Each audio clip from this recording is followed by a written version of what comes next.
Hi friends, and happy Monday!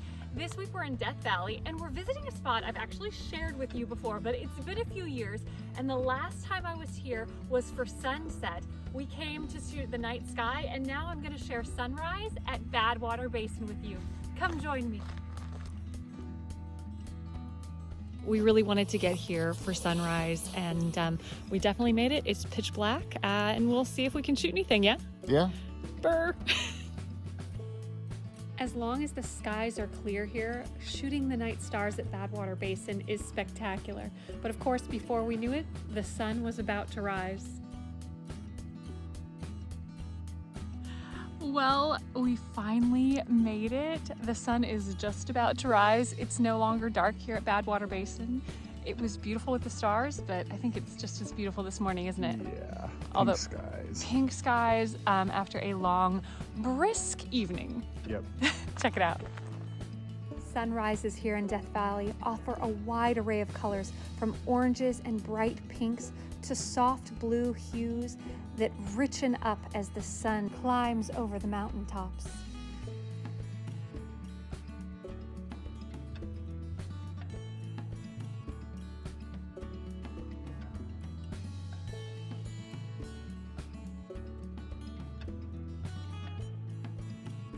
Winter is a wonderful time to visit to see the snow-capped mountain peaks from the white salt flats here.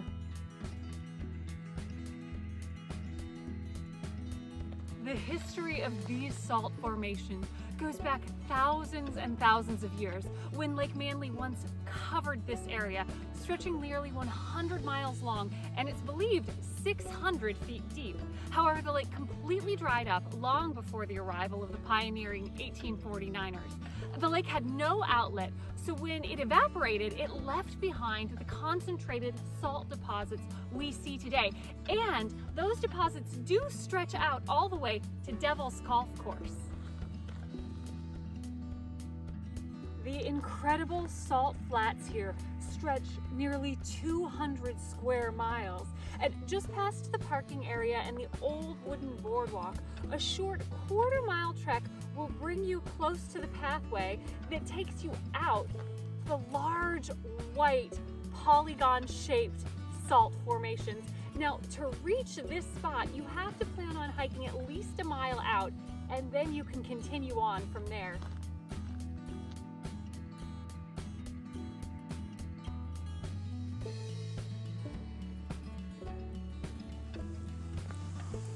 Once you reach these incredible formations, there is no official trail, but the NPS does encourage you to maintain your trek where others have already walked, so you don't disturb or harm this wonderful natural feature. And after the rains, it's important to note that the salt can become very soft, so you want to avoid it as to not leave the tracks that we're seeing beside us today.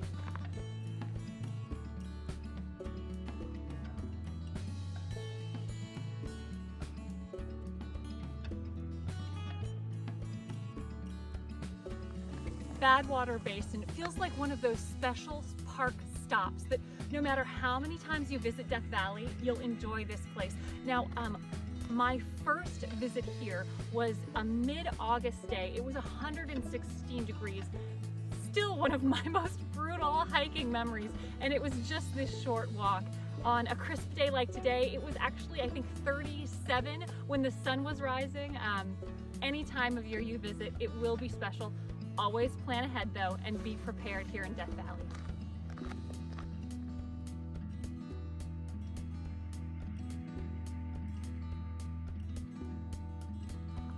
Winter to early spring are perfect weather conditions for visiting Badwater Basin for astrophotography or sunrise. But it's important to note that as spring leads to summer, the temperatures and the weather conditions here can become incredibly hot and in fact dangerous. Unfortunately, every year visitors die of heat-related illnesses inside this park. So even though it's a short walk from your car, it can be scorching. Please remember all of the top 10 essentials when you're hiking, the leave no trace principles, and always bring more water than you think you'll need, even for a short hike like this. Badwater Basin is one of the most easily accessible spots in Death Valley National Park, but always make sure to check the NPS website for the most up-to-date information before your visit. Sunrise is beautiful here, but of course, I also love sunset at Badwater Basin. And Death Valley is known for offering some of the best stargazing in America.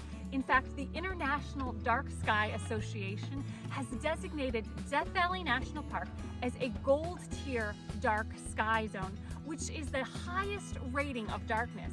And every year, Death Valley holds an annual Dark Sky Festival. Now, this is a great event to attend with astrophotographer meetups and astronomy talks.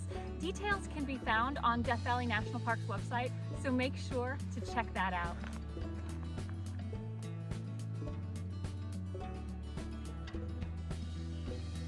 When I had just started my travel blog and YouTube videos, I shared Badwater Basin with you. It was one of my first posts.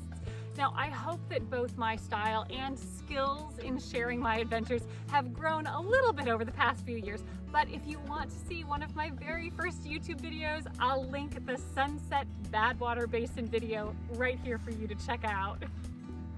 I'll share just a few clips from that early Sunset at Badwater Basin YouTube video right here. I was just learning what YouTube was, how to share my travel adventures with you, so I had a lot to learn, but this evening still holds some special memories in my heart.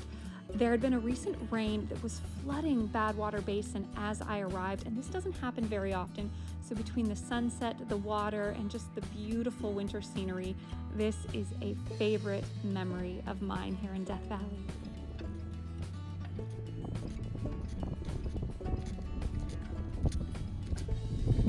Once the sun sets, it's incredible to see how quickly the water moves in.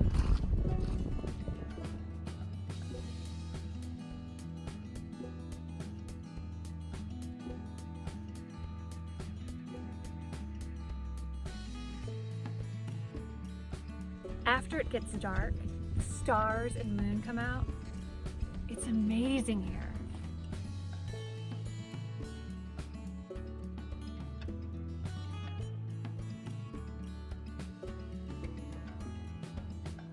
It really feels like you're walking on another planet in the dark. That's just a taste of one of my first YouTube videos. Now let's get back to sunrise at Badwater Basin.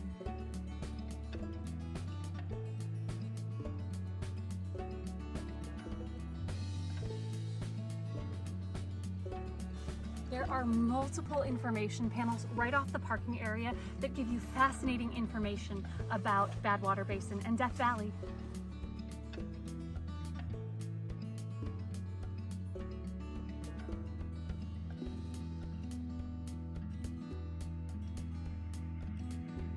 After exiting your vehicle and looking at the information panels, you can walk down the steps to the wooden boardwalk, and there's also a handicap accessible ramp here.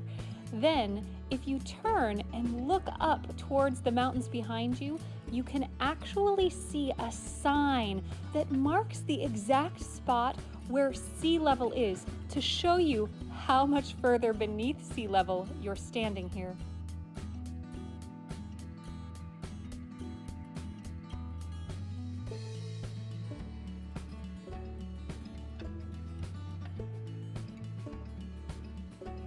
If you're curious about how this spot received its current name, old stories tell of an early explorer whose mule refused to drink the bad water here. But this spot doesn't have bad water, it's just incredibly salty, composed of mostly sodium chloride or table salt, along with calcite and borax. And despite the high salinity, many organisms thrive here, including a type of snail found naturally only in this spot, along with the unique salt-tolerant plants like pickleweed here.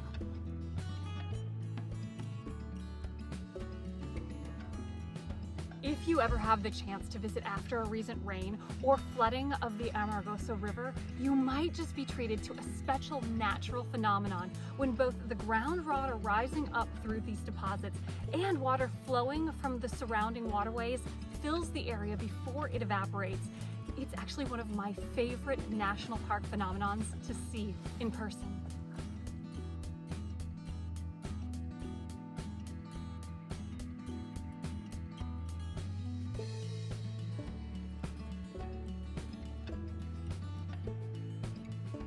As you hike from the boardwalk onto the salt flats, you begin to see great views of the Black Mountains to the east, along with Dante's View, and you can look to Telescope Peak and the Panamint Range to the west.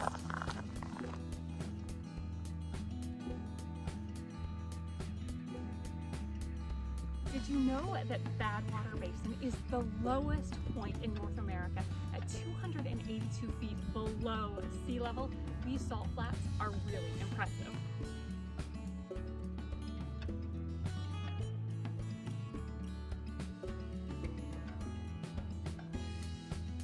Thank you so much for joining me this week for an early morning at Badwater Basin. And for more information, see my full blog post at flyingdawnmarie.com, where I also have an entire Death Valley section complete with over a dozen blog posts and a Death Valley travel guide with pinpoint map locations and driving directions to some of my favorite spots in the park, including Badwater Basin.